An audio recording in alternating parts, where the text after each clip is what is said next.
الحمد لله نحمده ونستعينه ونستغفره ونؤمن به ونتوكل عليه ونعوذ بالله من شرور أنفسنا ومن سيئات أعمالنا من يهده الله فلا مضل له ومن يضلله فلا هادي له وأشهد أن لا إله إلا الله وأشهد أن محمدا عبده ورسوله أما بعد فإن أصدق الحديث كتاب الله وخير الهدي هدي محمد صلى الله عليه وسلم وشر الأمور محدثاتها وكل محدثة بدعة وكل بدعة ضلالة وكل ضلالة في النار. أعوذ بالله السميع العليم من الشيطان الرجيم. وما محمد إلا رسول قد خلت من قبله الرسل أفإن مات أو قتل انقلبتم على أعقابكم ومن ينقلب على عقبيه فلن يضر الله شيئا. تمام تعریفیں اللہ رب العزت کے لیے ہیں جو ہمارا خالق و مالک ہے، آسمانوں اور زمین کا پیدا کرنے والا اور کل کائنات کا تنہا پالنہار ہے، جو وحدہ لا شریک لہ ہے، مستوی عرش ہے، اپنے احکامات کو نازل فرماتا ہے، کسی کی مجال نہیں کہ اس سے سوال کر سکے اور وہ جس سے چاہے سوال کرے. لا يسأل عما يفعل وهم يسألون. وہ الحی القیوم ہے، العزیز المتعال ہے، الخافض الرافع ہے، وہی بلندیاں عطا کرنے والا، عظمتیں عطا کرنے والا ہے. قل اللہم مالک الملک تؤتی الملک من تشاء وتنزع الملک ممن تشاء. آپ کہہ دیجئے کہ اے شہنشاہوں کے شہنشاہ، تو جسے چاہے عزت عطا فرما دے اور جسے چاہے تو ذلیل کر دے، جسے چاہے ملک دے دے، حکمرانی دے دے، اور جس سے چاہے تخت و تاج چھین لے اور اسے فقیر بنا دے. سب خیر کی کنجیاں تیرے ہی ہاتھوں میں ہیں، جو رات کو دن میں داخل کرتا ہے اور دن کو رات میں تو داخل کرتا ہے. اللہ کی حمد و ثنا کے بعد درود اور سلام ہو حضرت محمد مصطفیٰ صلی اللہ علیہ وسلم پر، جو خاتم النبیین ہیں، سید الاولین والآخرین ہیں. آپ کی ذات پر اللہ نے شریعت کو مکمل فرما دیا. اللہ نے فرمایا الیوم اکملت لکم دینکم، آج کے دن میں نے تمہارا دین مکمل کر دیا. وَأَتْمَمْتُ عَلَيْكُمْ نِعْمَتِي، اور اپنی نعمت تم پر تمام کر دی. وَرَضِيتُ لَكُمُ الْإِسْلَامَ دِينًا، اور میں دین اسلام سے راضی ہو گیا اور خوش ہو گیا. اللہ کی رحمتیں ہوں، برکتیں ہوں تمام صحابہ کرام اور صحابیات پر اور تمام مومنین و مومنات پر. حضرات گرامی، اللہ رب العزت نے ہمیں جو دین عطا فرمایا ہے یہ دین اسلام ہے، یہ دین فطرت ہے، یہ جامع اور مکمل اور کامل دین ہے. یہ وہ دین ہے جو اللہ رب العزت نے آسمانوں سے اتارا ہے اور اسے اپنی نعمت اور اپنی رحمت قرار دیا ہے. اللہ نے فرمایا وَلَقَدْ مَنَّ اللَّهُ عَلَى الْمُؤْمِنِينَ، اللہ نے تمام مومنین پر احسان کیا ہے. اذ بعث فیہم رسولا منہم، کہ اللہ نے ان کے درمیان رسول بھیج دیا. یہ اللہ کی نعمت ہے، اللہ کا احسان ہے جو اللہ نے اس پورے نوع انسانی پر کیا ہے. یہ دین، یہ ایمان، یہ اللہ کی اتاری ہوئی یہ نعمت، یہ اللہ کے نبی کا پہنچایا ہوا دین، یہ ہماری جانوں سے بھی زیادہ قیمتی ہے، اور اس کی قیمت کا اندازہ ہم لگا بھی نہیں سکتے. یہ ہماری زندگی کا مدار ہے، مدار نجات ہے. یہ وہ زندگی جسے ہم جی رہے ہیں، اور جب موت آئے گی تو اس وقت ہمیں پتہ چلے گا کہ زندگی کامیاب تھی یا زندگی ناکام تھی، انسان نے کامیابی حاصل کی یا انسان ناکام و نامراد ہوا. اس وقت یہ پتہ چلے گا جب موت کا فرشتہ ہماری آنکھوں کے سامنے آ جائے گا اور جب کہے گا ٹھہر اے انسان بس تیرا وقت اس دنیا میں پورا ہوا اور چل ایک دوسری دنیا میں داخل ہونے کے لیے تیار ہو جا، اس وقت ہمیں پتہ چلے گا کہ ہم بامراد ہیں یا ناکام ہیں، ہم اللہ کی جنت کے حقدار ہیں یا جہنم کے شعلے ہمارا انتظار کر رہے ہیں، اس وقت ہمیں پتہ چلے گا۔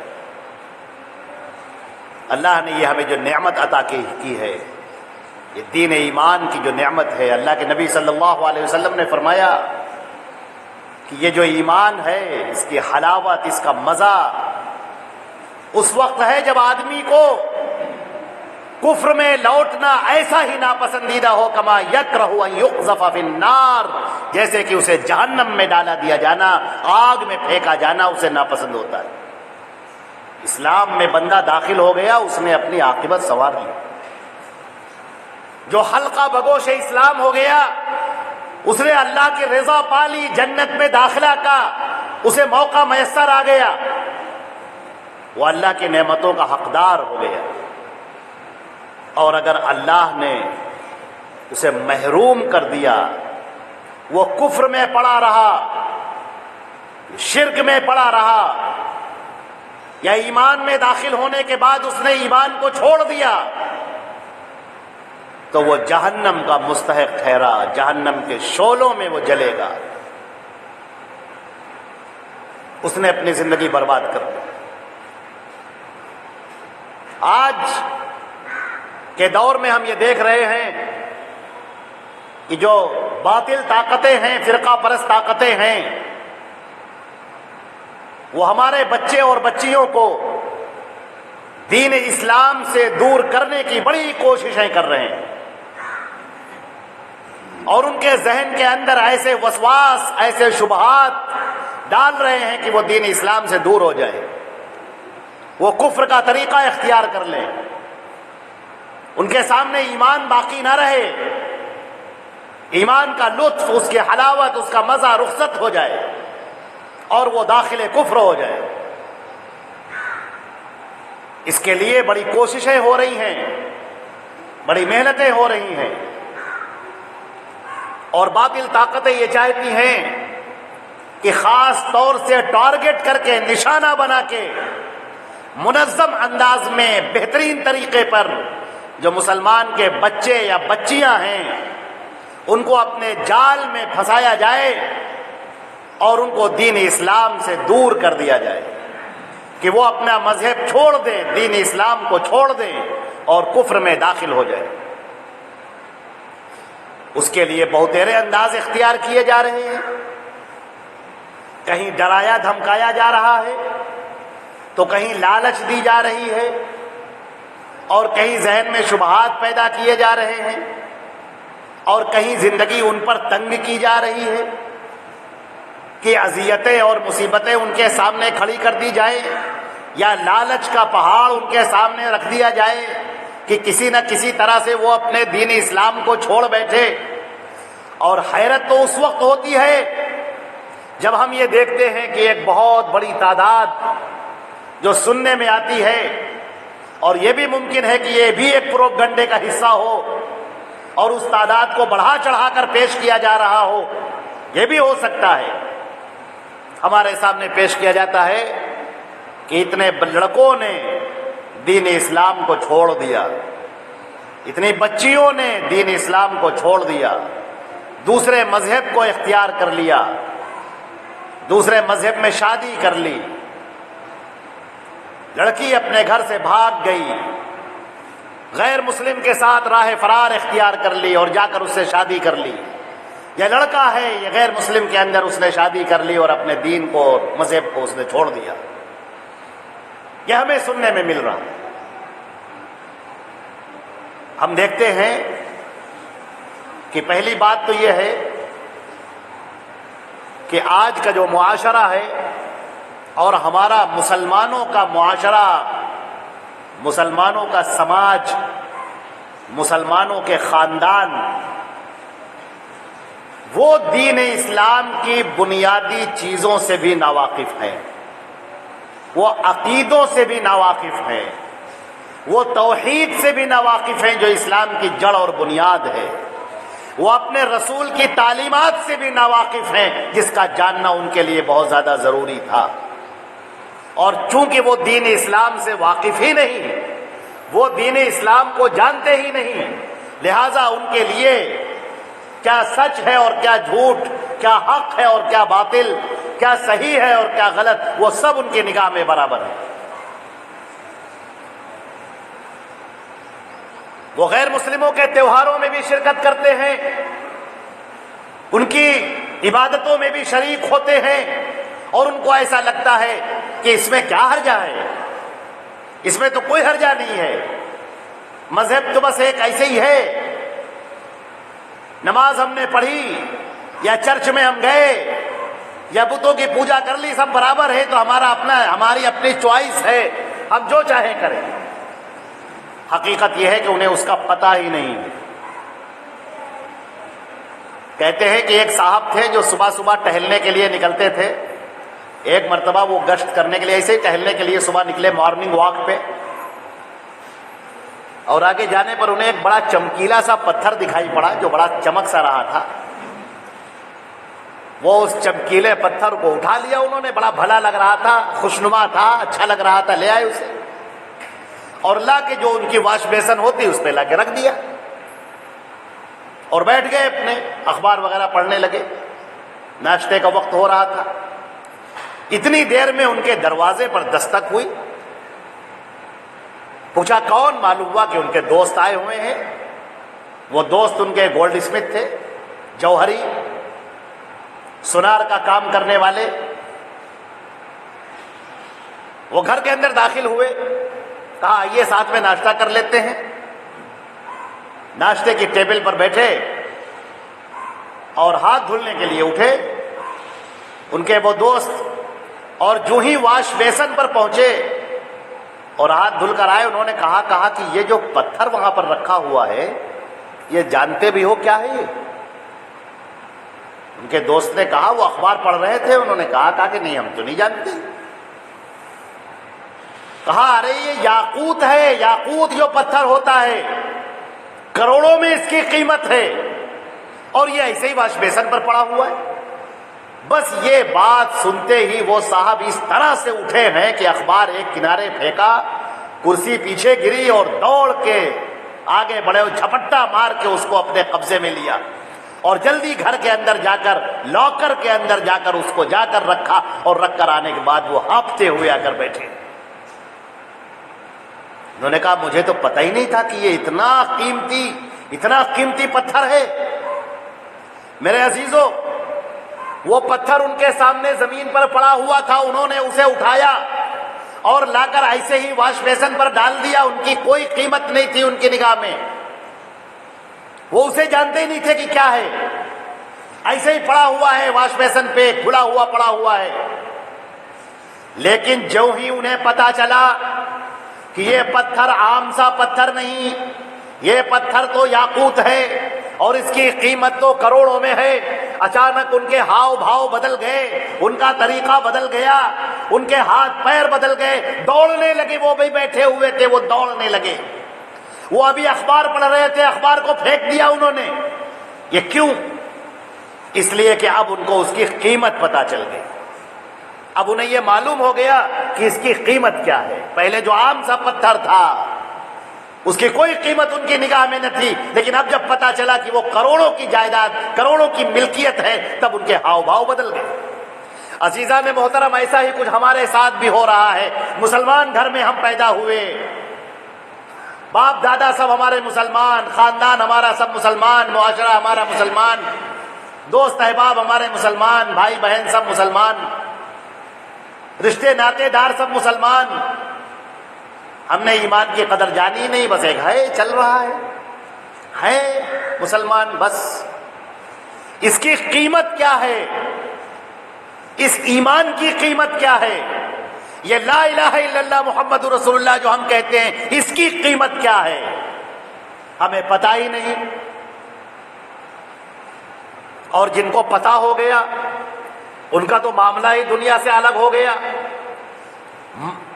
تاتاری جنہوں نے ملک ہندوستان پر بھی حملہ کیا اور عالم اسلام کو تاخت و تاراج کیے ہوئے تھے، بغداد کی اینٹ سے اینٹ بجا دی۔ ہلاکو نے اور چنگیز خان نے، آپ نے ان کا نام سنا ہوگا، درندگی میں، وحشت میں، بربریت میں ان کا نام مشہور ہو گیا۔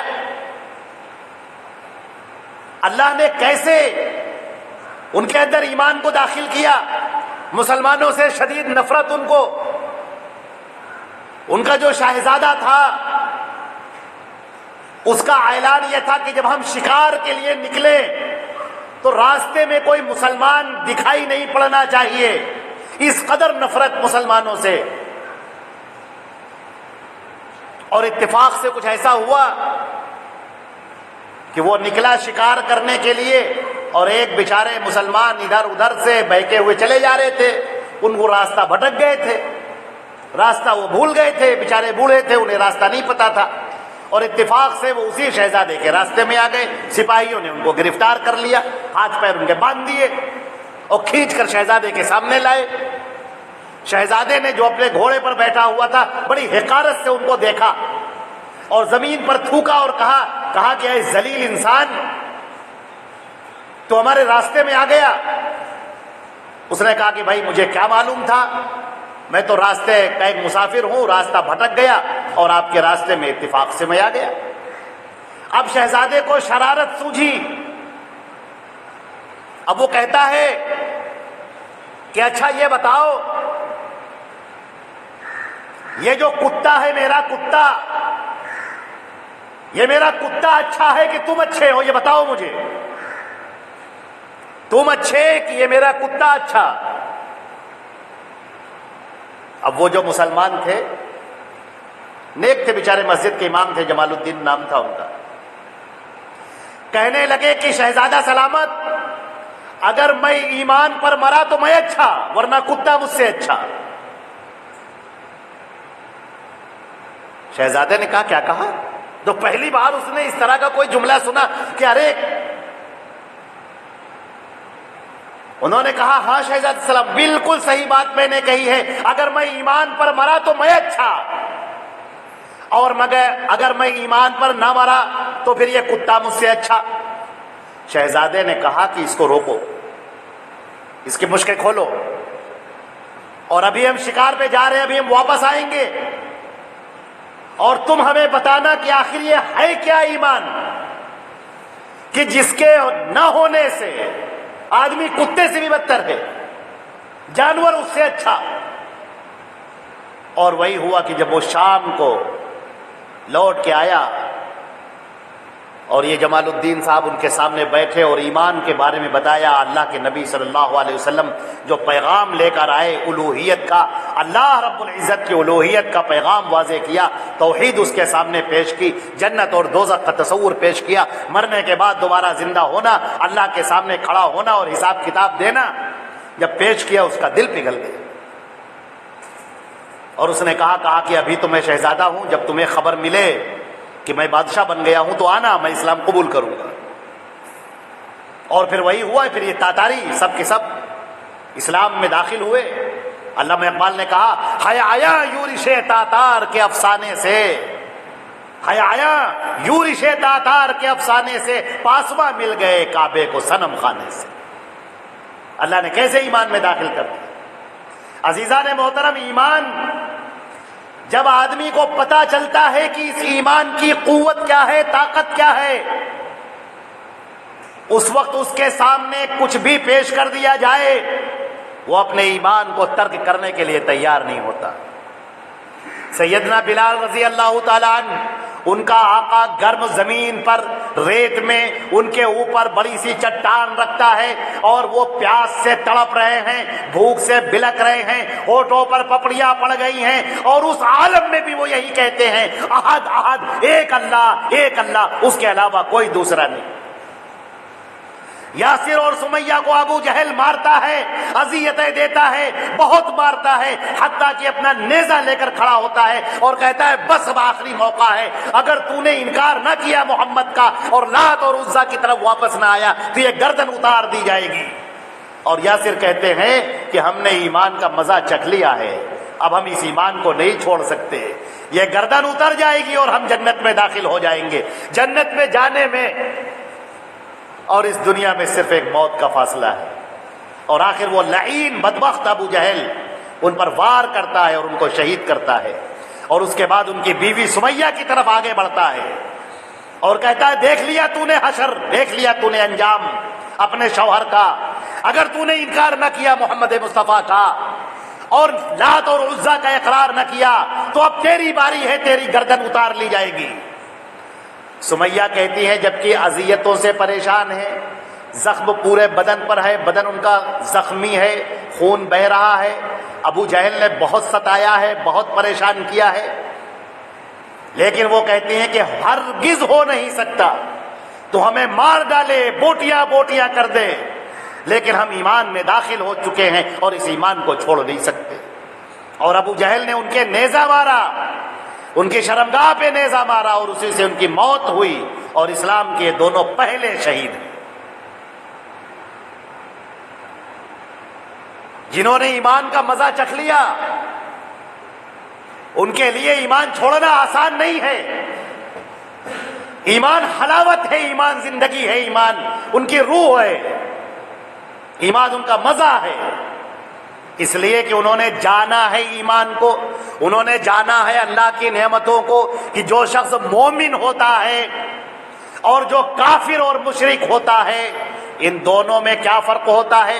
بظاہر دونوں زمین پر چل رہے ہیں, بظاہر دونوں زمین پر ایک ساتھ چل رہے ہیں, لیکن نہیں, ایک اللہ کی نعمتوں کے ساتھ ہے, ایک کے ساتھ اللہ کی رضا ہے, ایک کے ساتھ اللہ رب العزت کی عنایتیں ہیں, کرم ہے, نوازش ہے, جنت کے دروازے اس کا انتظار کر رہے ہیں. اور ایک وہ ہے جس پر اللہ کی لعنت ہے, جس پر اللہ کا غضب ہے, جس پر اللہ کی پھٹکار ہے, اور بس موت کا انتظار ہے اور جہنم کے شعلے اس کا انتظار کر رہے ہیں. جس نے ایمان کی حلاوت کو جان لیا, ایمان کا مزہ جس نے جان لیا, ایمان کا چھوڑنا آسان نہیں. مگر آج افسوس یہ ہے کہ ہمارا جو مسلم معاشرہ ہے آج ہم اپنے دین سے ناواقف ہیں, بنیادی چیزوں سے ناواقف ہیں. ہمارے بچے, ہماری بچیاں دین اسلام کو چھوڑ کر دوسرے مذہب کو, دین کو اختیار کر رہے ہیں. اس کی وجہ کیا ہے؟ اس کی وجہ یہ ہے کہ ہم نے بچپن سے ان کے کانوں کے اندر دین اسلام کی صدا ڈالی نہیں. اللہ کی معرفت کیا ہے, اللہ کے نبی کا پیغام کیا ہے, محمد رسول اللہ کی تعلیمات کیا ہیں, جنت کیا ہے, دوزخ کیا ہے, مرنے کے بعد کیا ہوگا, ہم نے اپنے بچوں کو بتایا ہی نہیں. کس طرح اللہ کے نبی نے اور بلکہ ان سے پہلے کے نبیوں نے دین اسلام کی راہ میں کیسی قربانیاں پیش کی ہیں, کیسے ان کو ستایا گیا مگر وہ دین پر قائم رہے, اور کیسے صحابہ کرام اس دین پر قائم رہے اور انہوں نے قربانیاں پیش کی, کیونکہ وہ اس دین کی حقیقت جانتے تھے, کیونکہ وہ جانتے تھے ایمان کی کیا طاقت ہے, ایمان کی کیا قیمت ہے, اور ہم تو جانتے ہی نہیں. ہمارے گھروں کا جو ماحول ہے وہاں ٹی وی ہے, فلمیں ہیں, منورنجن کے سادھن ہیں, سیریل ہیں, اور اب تو موبائل کے ذریعے سے یہ سب چیزیں عام ہو رہی ہیں. ہمیں فرصت ہی نہیں ہے کہ بچوں کی طرف دھیان دے, اور بچے اپنے موبائل میں لگے ہوئے ہیں. وہ کیا کر رہے ہیں, کہاں جا رہے ہیں, کس سے باتیں کر رہے ہیں, کوئی پرواہ نہیں. ماں باپ کو اتنی فرصت ہی نہیں, ان کو اپنے ٹی وی سیریل سے فرصت نہیں, ان کو اپنی فلمیں دیکھنے سے, گانے سننے سے فرصت نہیں, اور جو وقت ملا باہر دوستوں میں گپ شپ کرنے سے فرصت نہیں, ادھر اور ادھر بیٹھ کر دنیا بھر کی باتیں کرنے سے فرصت نہیں. چھوٹے چھوٹے بچے اور بچیاں جب وہ پروان چڑھ رہے ہیں, پودوں کی طریقے سے جب وہ پروان چڑھ رہے ہیں, اس وقت ان کو دین اسلام کی چیز ان کے ذہن میں ڈالی ہی نہیں گئی. چھوٹی چھوٹی اسکرٹ پہنائی جا رہی ہے, چھوٹے چھوٹے کپڑے پہنائے جا رہے ہیں, اور بچپن ہی سے انہیں ننگا پن سکھایا جا رہا ہے. جو ننگے پن کے عادی ہو رہے ہیں. چھوٹے چھوٹے بچے ابھی سے وہ فحش اور گندے مناظر دیکھ رہے ہیں موبائل کی اسکرین پر یا ٹی وی پر اور ٹی وی سیریلز میں, اور جو ایڈ آتے ہیں ان کے اندر, اور یہ پورا گھرانہ گھر پورا بیٹھ کے دیکھ رہا ہے. بے حیائی زمین پر اتر رہی ہے، لوگوں کے درمیان پھیلی ہوئی ہے، نہ کوئی شرم باقی رہ گئی، نہ کوئی حیا باقی رہ گئی۔ ان بچوں کو تو پتہ ہی نہیں توحید کیا ہے، ان بچوں کو اور ہماری بچیوں کو پتہ ہی نہیں دین اسلام کیا ہے، پردہ کیا ہے، پردے کی کیا اہمیت ہے، اللہ کا اس کے رسول کا کیا حکم ہے، اس کے کرنے سے ہمیں کیا ملتا ہے، نماز کیا ہے، نماز کی اہمیت کیا ہے، جب ہم سجدے میں سر رکھتے ہیں تو اللہ کے کتنا قریب ہوتے ہیں، کتنی رحمتیں ہم پر اترتی ہیں، ہم نے کبھی بتایا ہی نہیں، ہمارے بچے جانتے ہی نہیں۔ یہ پائجامہ ٹخنوں سے نیچے ہوتا ہے تو کس قدر گناہ کی بات ہے، ہمارے بچے جانتے ہی نہیں، انہیں پتہ ہی نہیں کہ اگر کلمہ کفر تم نے زبان سے کہہ دیا تو کتنا اللہ کی رحمتوں سے تم دور ہو گئے۔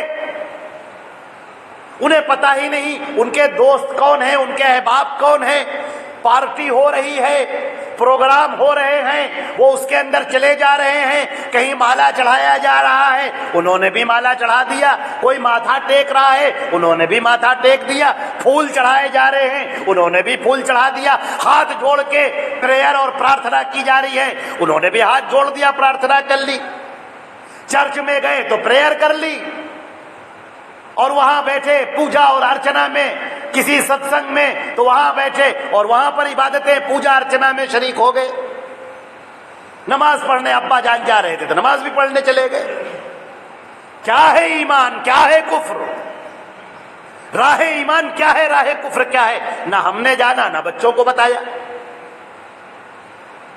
اس کا نتیجہ یہ ہے کہ بچے بیچارے جانتے ہی نہیں کیا اہمیت ہے۔ وہ مسلمان گھر میں پیدا ہوئے، وہ سمجھتے ہیں کہ ہم مسلمان ہیں، بات ختم۔ اس اسلام کی اہمیت کیا ہے، ایمان کی قیمت کیا ہے، انہیں پتہ ہی نہیں، ہم نے کبھی بتایا نہیں، ہمیں فرصت ہی نہیں ان باتوں سے۔ اور آگے بڑھیے تو ہمارے ذہن پر مادیت نے اتنا قبضہ کر رکھا ہے، ہمیں تو دولت چاہیے، ہمیں تو پیسہ چاہیے۔ ان چیزوں نے بھی، اس دولت کی ہوس نے انسان کو دین سے اور بیگانہ بنا رکھا ہے، نہ حلال کی فکر ہے نہ حرام کی فکر ہے۔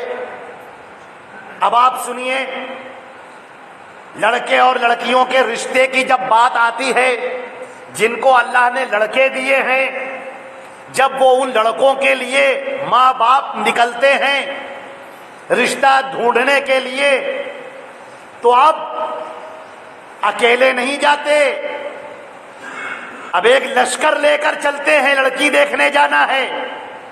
لڑکی میں کیا دیکھنا ہے؟ لڑکا آپ کا چاہے جیسا ہو، لیکن لڑکی میں کوئی کمی نہیں ہونی چاہیے، وہ بس حور کے پری ہونی چاہیے،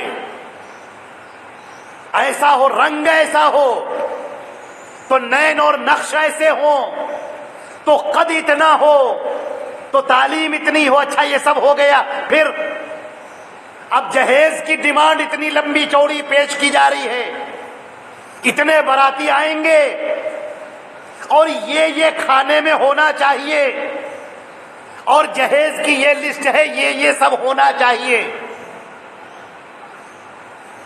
جب تم نے شادی کو اتنا مہنگا بنا دیا تو یہ لڑکیاں بھاگیں گی نہیں تو کیا کریں گی؟ ایک تو بیچاری اسلام سے ناواقف، دین سے ناواقف، اور دوسرے گھر کے حالات۔ شادی اتنی مہنگی ہو چکی ہے، اس قدر مہنگی شادی، ایک ایک شادی کے اندر لوگوں کی جائیداد بک جاتی ہے، جو زندگی بھر کمایا ہوا اس کا سرمایہ ہوتا ہے وہ ایک شادی کے اوپر لٹ جاتا ہے، اور لوگ آرام سے کھاتے ہیں اور منہ پوچھ کر چل دیتے ہیں، اور بعد میں اس کی برائیاں بھی کرتے ہیں۔ ان شادیوں کا مہنگا ہونا یہ لڑکیوں کے غیر مسلموں کے ساتھ بھاگنے کا سبب ہے۔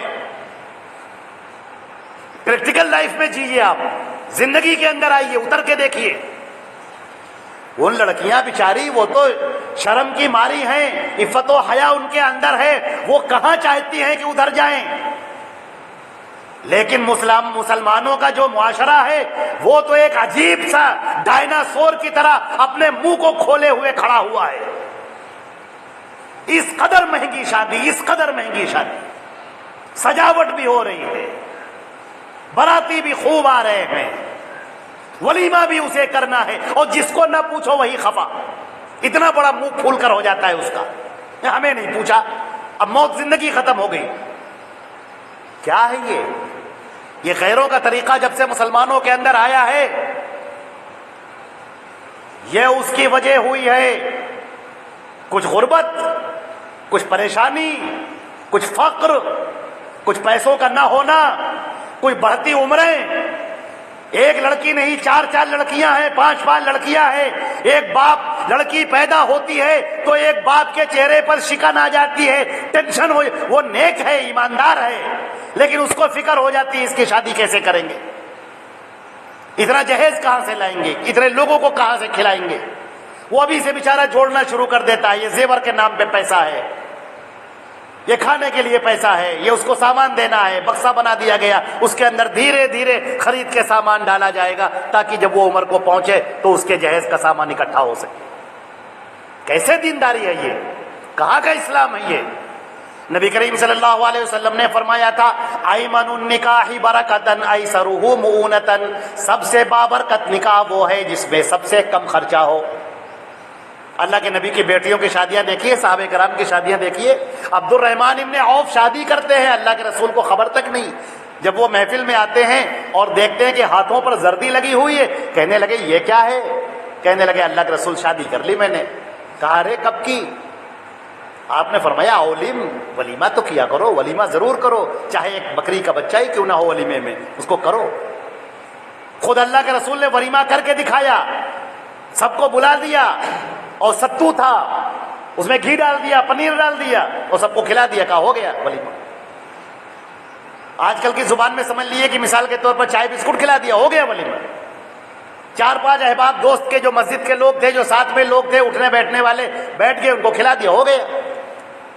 اللہ نے آپ کو دیا ہے تو کھلائیے، لیکن بتکلف اس کے لیے کرنا اور پورا دور دور سے لوگوں کو بلانا اور فلاں رشتہ دار اور فلاں دوست اور اتنی دور سے سب کو آنا اور کارڈ چھپوانا اور اس کے اوپر بے انتہا پیسہ لگنا اور اس کے بعد سجاوٹ ہے اور حال ہے سب، اور پھر کھانے کے انواع اور اقسام ہیں، اور پھر کھانا پھینکا بھی جا رہا ہے، برباد بھی ہو رہا ہے، یہ سب فضول خرچیاں، یہ سب اسلام نے تو نہیں سکھائی تھی، محمد مصطفیٰ صلی اللہ علیہ وسلم نے تو یہ سب نہیں سکھایا تھا، مگر آج ہمارے یہاں معاشرے کے اندر پایا جا رہا ہے۔ اللہ کی قسم آپ اس وقت تک دیندار نہیں ہو سکتے جب تک کہ محمد مصطفیٰ صلی اللہ علیہ وسلم کی کامل اطاعت نہ کرنے لگے۔ صرف نماز پڑھنا ہی عبادت نہیں، روزے رکھ لینا ہی عبادت نہیں، تسبیح پڑھ لینا ہی عبادت نہیں، درود شریف اور قرآن پاک کی تلاوت کر لینا ہی عبادت نہیں، بلکہ یہ شادی بیاہ اسلامی طریقے پر کرنا یہ بھی عبادت ہے، بچوں کی اسلامی تربیت کرنا یہ بھی عبادت ہے، بچوں کو دین اسلام کے بارے میں بتانا یہ بھی عبادت ہے۔ عزیزان محترم، ہمارا یہ معاشرہ بہت زیادہ کوتاہی کا شکار ہے، اور اب ہماری آنکھیں کھل جانی چاہیے۔ اب ہمیں اس کی پہلے نمبر پر فکر ہونی چاہیے کہ ہمارے بچوں کو عقیدہ توحید معلوم ہو، دین اسلام معلوم ہو، دین اسلام کی قدر اور قیمت معلوم ہو، اور نمبر 2 اس بات پر آپ کی پینی نگاہ رہنی چاہیے کہ آپ کا بچہ یا بچی کس کے ساتھ دوستی کر رہا ہے۔ گھر کے اندر پھوپھی کا لڑکا، خالہ کا لڑکا، چچا کا لڑکا آ رہا ہے اور آپ کی بیٹیوں کے ساتھ، بچیوں کے ساتھ بیٹھ رہا ہے، اب وہ بچیاں بالغ ہو چکی ہیں، بڑی ہو چکی ہیں، پردہ ان پر لازم ہو چکا ہے، مگر پھر بھی آپ تو کہتے خاندان کا ہے، رشتہ دار کا ہے، دوست کا ہے، قطعاً نہیں۔ کس کے پیچھے آپ کی بچی بیٹھ کر جا رہی ہے؟ آپ نے کہا ذرا اس کو اسکول چھوڑ دینا، وہ ماموں کا لڑکا ہے، چچا کا لڑکا ہے، آپ کا دوست کا لڑکا ہے، آپ اس کو بھیج رہے ہیں، وہ ٹیوشن پڑھنے جا رہی ہے، اکیلی جا رہی ہے، گھر میں ٹیوشن پڑھانے والے آ رہے ہیں اور آپ کو کوئی فکر نہیں ہے۔ اللہ کے نبی نے منع کیا ہے، الا لا یخلون الرجل بامرأۃ الا ان یکون ذا محرم، جائز نہیں ہے کہ ایک مومن بچی کسی کے ساتھ، بالغ مومن مرد کے ساتھ بیٹھے، وہ مومن ہو یا کافر ہو یا کوئی بھی ہو، یہ دونوں بالغ ہیں، بغیر پردے کے اکیلے میں بیٹھنے کا کیا تک ہے؟ اور اکیلے میں بھی نہیں بیٹھنا ہے چاہے پردہ ہی کیوں نہ ہو، الا ان یکون ذا رحم محرم، ہاں اگر اس کا باپ ہے بھائی ہے تو کوئی حرج نہیں، منع ہے یہ اسلام کی شریعت ہے، دین اسلام ہے یہ۔